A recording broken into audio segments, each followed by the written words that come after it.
Hi there, Perennial Pride listeners. Thanks for joining me on this podcast. So this is a unique one I'm going to do. I'm recording this close to the holiday season, which is being in and around New York. Obviously, one of the big things is the Rockefeller Center and the tree lighting and all that great stuff. And I've always been interested in learning about Rockefeller, John D Rockefeller, and I started reading a book called Titan, and it's a long one, but interesting sort of life story on John D Rockefeller. And ironically, I stumbled across an article that when I was looking around the internet, and just something that kind of caught my eye, and I thought I'd share it in a lot of the interesting sort of tidbits around John D Rockefeller's life and how we can learn from someone who is successful in a lot of ways. And the name of the article, written by Brett McKay and Kate McKay, was called "Be Your Own Tyrant: John D Rockefeller's Keys to Success." So really interesting stuff, and I wanted to share a little bit about it and give you my 2 cents on it. Obviously, I'm a big fan of aspects of the Rockefeller story. Certainly the family bank, that is one of the foundational pieces of what I do for my family and what I help my clients learn about how to adopt that family banking environment to fund life and certainly help fulfill legacy planning and passing on of wealth. That's one aspect of what the Rockefellers do. It certainly isn't the only thing. There's a lot to that family. But it was really fascinating, even in the opening aspect of this article, that, get this, by age 25, John D. Rockefeller controlled one of the largest oil refineries in the nation. By age 31, he became the world's largest oil refiner. By age 38, he commanded 90% of the oil refined in the U.S. By the time of his retirement at age 58, he was the richest man in the country. And by the time he died, he had become the richest man in the world. Absolutely amazing. And if you kind of learn a little bit about his background, coming from very humble beginnings, it is just fascinating that someone could achieve that level of success and certainly wealth. And it kind of goes to show you that just about anything's possible given, our drive and motivation in life. So I wanted to just cover, there are 6 kind of key areas of success that they highlight throughout this, and I'll share them along the way here, and how they relate to your personal life, certainly, and wealth, and really, really wonderful things. Obviously, I'm not going to go into all the negative aspects of what you might hear around John D. Rockefeller, because I'm really focused on seeing some of the good things that he brought to this world. Obviously, one of the big things, how much he donated to this world. I think over $500 million in his lifetime, and obviously those dollars were worth way more than those dollars now. So the number is just astronomical of what he was able to provide to this world through his wealth. So he definitely did some good things. So I'm going to cover the 6 sort of keys to success that are highlighted through this article. So the first one is practice relentless persistence.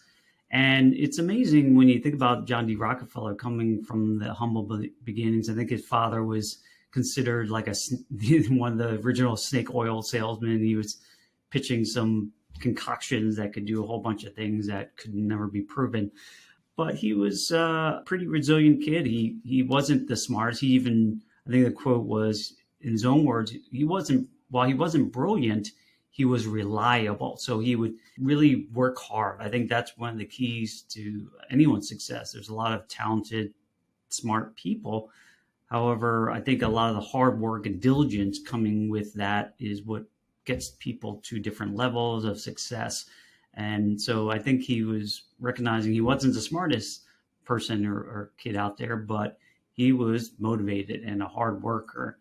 And he found out early he was good with numbers. So he got into bookkeeping right when he was younger and tried to pitch that. He went around sort of trying to get jobs at a young age, under 20, I think it was, out of high school. He didn't go to college or anything, but he was really a go-getter. And he just kept on going, getting a lot of rejections. And he finally got a job as a bookkeeper. And imagine that set the course for him to sort of progress in his career and life, but he was just so persistent at it. And it really is a really good reminder of thinking that way, that we're going to be faced with a lot of challenges and failures and people telling us maybe that we can't do certain things, but we have to kind of continue to persist and stay motivated and try and be comfortable with failing. Failing is not the most fun thing. Obviously, I think of my kids and when they lose a game or something, we want them to get great grades, all those keys to success. But, failing is also a really important component of it. It allows us to learn, but also persist and challenge ourselves to keep on going. So that's the key number one. And I think all through life, thinking long-term to continue to push forward, even when times stink, when we fail or we can let our emotions get the best of us, which, we're all liable to stumble across that, which we'll get into a little bit more throughout this podcast. But being persistent is just really one, I think, a huge key to being successful in anything, because things take time. We can't always succeed immediately. We always like to have that instantaneous success, but the reality is that most things don't happen that quickly and they take some time. So that's success concept number one, practice relentless persistence. The second one is to create poise and reserve. So one of the cool quotes in here I thought was, control of self wins the battle, for it means control of others. Now, I think we can often feel like we're out of control. There's a lot of noise around us externally, and we may stumble across and focus on things we can't control. So, to me, I always have to remind myself is it something that I can control? If it's getting me angry or emotionally sort of charged, and if it can't, I got to let it go, because it's not really serving me and helping me move forward in any challenge.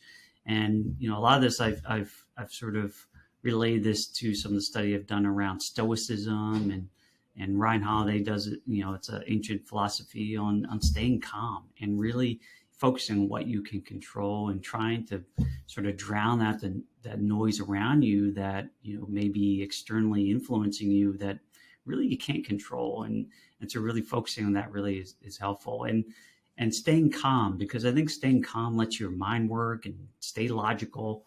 One of the things is centered around good listening. And when you're kind of emotionally charged, you kind of never listen. Right? You're in a fight or flight mode, and you kind of miss some things that are going on. So success comes from keeping your ears open and your mouth closed sometimes. You're so ready to kind of come with a response with something because you're so emotionally charged with a given topic that we kind of lose sight of being good listeners. And staying calm and poised, I think, really can really give you an edge to kind of maybe realize opportunities that are out there and be open to them along the way, because it's really something that some people may miss.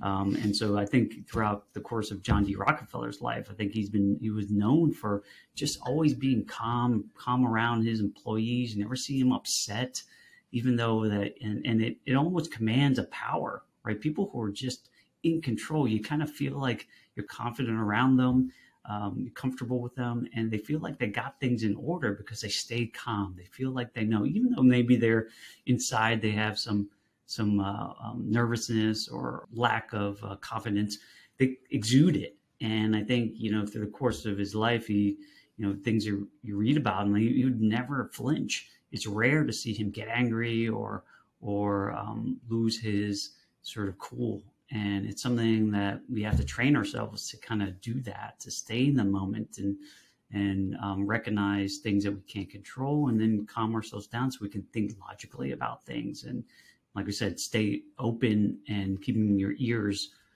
aware of opportunities that may be in front of us. The third key to success is similar in nature, and it kind of touches on some of the stuff in sort of Stoicism, is to check your ego, right? Only fools get swelled up over money. This is what John D Rockefeller said. And so, even all the wealth he was building and growing, he said he could lose it all, right? If things could go poorly. And obviously we know things are going to change in the future. That is the inevitable things in our life is that things will change. Nothing will stay the same. So don't let money, let your ego take over and think you're puffed up and bigger than you are. I mean, things can change very quickly. So it allows us to stay balanced, right? If you can, don't let your head swell too much. And I've always kind of been a big proponent of that, is regardless of any success I've had in life, that you kind of put in perspective, and there's always someone to learn from or improve upon. And any success is just another stepping stone to a next challenge that you're going to face. And it's really, I think, a really something that I think John D Rockefeller, through the course of learning about him, that he never allowed himself to feel that he's arrived. And so with that, there's a concept of arrival syndrome, that you've learned everything that you need to learn in this life, and you're not open to learning new and important things that can improve upon you. And I think that's what John D Rockefeller, he was always learning. He was always asking questions of people and trying to take notes to improve. He never felt that he couldn't learn something from others. So I always really resonate with me to constantly always asking questions, whether it's about our life or health, finances, like we're constantly open to learning and growing, because you never know what new things could benefit you in your life. And if you're closed-minded to things, you're going to miss them. And that's what I think some more successful people are always trying to gather information from others and then make their own decisions about things. And I'm really a big proponent of that, is that, getting all the information and learning from others and then empowering yourself to really make the best decision for your situation, for your priorities, etc. That's key. And it requires you staying open and not thinking you know everything. I think there was one quote here, it's like, it's very important to remember what other people tell you, not so much what you yourself already know. So it's sometimes difficult because we do get biased, right, of certain things in life, but being open to learning from others is a really key sort of indicator of success, because you're looking to improve and expand what you know and what you can provide to those around you. So the fourth one, and this is one that really hits home for me, is have a purpose beyond getting wealthy. Back in the days when John D Rockefeller, he was, very humble beginnings. Like I mentioned earlier in here, he was motivated by more than wealth. He was trying to build things. There's this one quote that really stuck with me. I know of nothing more despicable and pathetic than a man who devotes all the hours of the working day to the making of money for money's sake. And so, I'm a true believer. The book I wrote, Wealth Beyond the Numbers, really touches on that, there's certainly more to life than just making money. Making money is just not enough. Obviously, we want to have wealth to be able to support our families and purchase things we want to have and hopefully provide for our others and in the way we would want to. So money has value in that sense. And so, but it can't be the only thing that drives and motivates, because we can get tired of it and then we lose sight of what we're doing easily. We all have unique gifts and talents and sort of drive in our DNA that we can provide a lot of value to others that, will better this world, but also provide resources to us in terms of wealth and riches that we, as a kind of byproduct. And so I think that's really the really true focus that will, if you focus on bringing value to people by recognizing your own talents and skills and motivations and why you're put on this earth, that likely it's going to result in you becoming wealthy, because you're leveraging all those things for the betterment of others and the community. And you're going to be rewarded for that in most cases. I think John D Rockefeller, reading through it, he wanted to pioneer a new way of doing business. Now, you don't necessarily have to get that bold, but it requires you to kind of think through what is it that you're bringing to this world and what kind of impact you're making. And that'll likely result in more wealth if it's focused on the things that really matter to you and it will give you energy and you'll put your time and effort to it. And secondarily, thinking about it long term. I think, certainly in personal finance, we get so wrapped in what's the latest and greatest investment? What can I do to make big riches? That's why there's so much gambling that happens in life, because we want that instantaneous sort of gratification. Well, I think that's what we can certainly take from John D Rockefeller too. He was trying to build something for the long term. What could he impact by changing the way business was done? And he made a lot of impact because of the wealth he created. He gave away nearly $540 million over his lifetime before he passed away. And that was when those dollars were worth even way more than they are today. So just imagine that, like he was able to do that. And you hear people like a Warren Buffett or Bill Gates or others that are doing the same thing. They're taking their wealth that generated and trying to do good with it in areas that are important to them. And that's, I think, is also an important point to take home, that what you could do with wealth is having more of it can allow you to do more for the things that matter to you. So the fifth way to gain success through the learnings of John D Rockefeller are pay attention to the details. And I always, one of the quotes in here is, what gets measured gets managed. And that, I'm a numbers guy in general, certainly fascinated. I can sometimes get too much into it, but, I think it's important for ourselves in every aspect of life, certainly in our personal finances, is to evaluate how things are going, right? Evaluate how you're doing financially and identifying what are areas to improve. So it's always important to kind of utilize some metrics, and we can use that for anything from our health to our family relationships. Like how we measure our success and improvement, so that we can really focus our attention on ways to improve. But we got to know where we are, and that's usually how we start with anything. Certainly in our personal finances, we got to know where we are and what's brought us to where we are, so that we can identify new strategies and approaches that are going to build upon that and improve what we're doing to get us to where we want to go. So it's really important to pay attention to the details. And one of the things that I really came out to was time. We obviously have time is our most valuable resources. It is our most valuable, and to use it most efficiently for the things that matter for us. I always try to sort of harp on that to myself, because we don't know how much time we have on this earth. So it's very precious, and we can't just buy more of it, right? Like we can with other things. So really have to pay attention to it. And one of the things that my wife will appreciate this for sure is being punctual, right? Being on time, and don't waste other people's time, because that's time they can't get back. And so be respectful of other people's time. So, and certainly our time that we're using it in our jobs, our careers, or with our families, that we don't have an endless supply of it. So how are we using that broadly? Is it bringing us the most joy and passion in life and impact to this world? And we always have to check that, and ensure that we're using it properly. And that's really paying attention to some of the details. So lastly is one that I think is easier said than done, especially in our world of consumerism, that live frugally, even when you don't have to. Right. This is really some of the simple concepts in personal finance, but sometimes very hard to execute.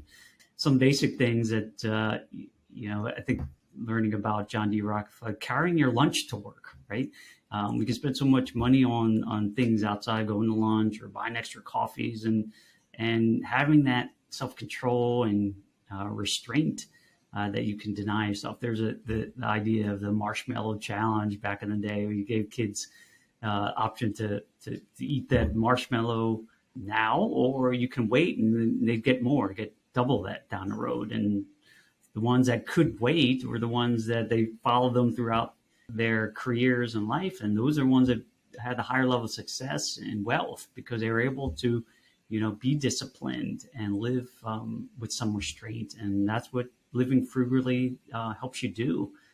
Saving first, right? Those are very simple concepts, but we can fall prey to the attractiveness of success. And once we make more money, we spend more money, right? We buy the fanciest cars before we build assets, right? We're not going to save as much. We're going to spend it. And there's a lot of pressures externally that kind of push us down. That's what success looks like.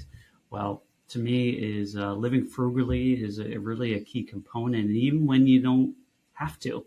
And those are things that hopefully get to teach my kids around on living frugally and being responsible with their wealth. And a lot of the family banking environment that we teach here at Premier probably helps for people to build those very basic concepts of saving and thinking long term and thinking about generational wealth. I mean, those are things that take time, and they're boring, and you don't see the instant gratification from all of it. But it's that discipline, again, the self-control, and having and living frugally that really can help you succeed in the long run. And so those are things that I think we all could benefit from, and to have a successful life, and certainly with our wealth, and not wasting things. In our financial lives, unfortunately, there are a lot of things that pull our money away and cause us to, I call them wealth eroders, that they're just, whether it be taxes or interest we pay to banks, there's a lot of money that's seeping from our financial lives that we can capture and save. And that, to me, is living frugally. Obviously, we want to grow our wealth and our income by providing more, or building businesses, whatever the case is from an investment side. But keeping more of our wealth in our control and being able to use more of it in our lifetime is, in my mind, just as important. The more you can save and control, the more you can invest and grow that wealth, create income, and do more. So it all sort of is certainly connected. But I don't want to be a scrimper and saver like the millionaire next door and just like pinch pennies like crazy, right? And live on rice and beans like a Dave Ramsey. That's not what I'm talking about, right? There's a substantial amount of wealth being eroded that can make a massive difference, that could help you build wealth, help you live a life of control and freedom to do the things you want to do and contribute in the way that you want to in life. So those are the 6 things that I got from this article.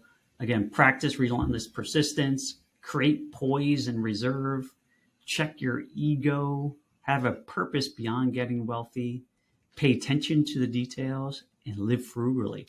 Pretty good pieces of advice to help you live a successful life and hopefully build the wealth that you want for the reasons you want, right? And the impact you want to have on this earth. So thanks for joining me here. Certainly reach out if you want to learn more. Definitely go check out my book, Wealth Beyond the Numbers. It touches on some of these concepts too. And, wealth isn't just about numbers or things in your bank account, dollars in your bank account. It is living a life that is on your terms, that you can get more fulfillment and joy and abundance out of it. That's what true wealth is. So see you on the next episode of the Perennial Pride podcast.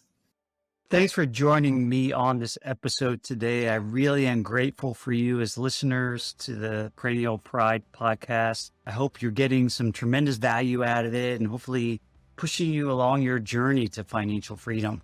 I put this podcast together really to help you get more educated around your finances so that you feel empowered to live the life that you really want. And if you like the content that you heard today or watched, then I would encourage you to go to my website, perennialpride.com. There's tons of other content there. And you can access my book, Wealth Beyond the Numbers. You can buy it there on my website. It's a aggregation of a lot of great tips and tools I've learned to not only build my wealth in my accounts, but build wealth in my life and abundance and joy, and something that has a lot of my experiences in the journey that I've been on personally. Hopefully that can be also of value to you as you sort of move forward. So thanks again for being a Perennial Pride listener, and we'll see you on the next episode.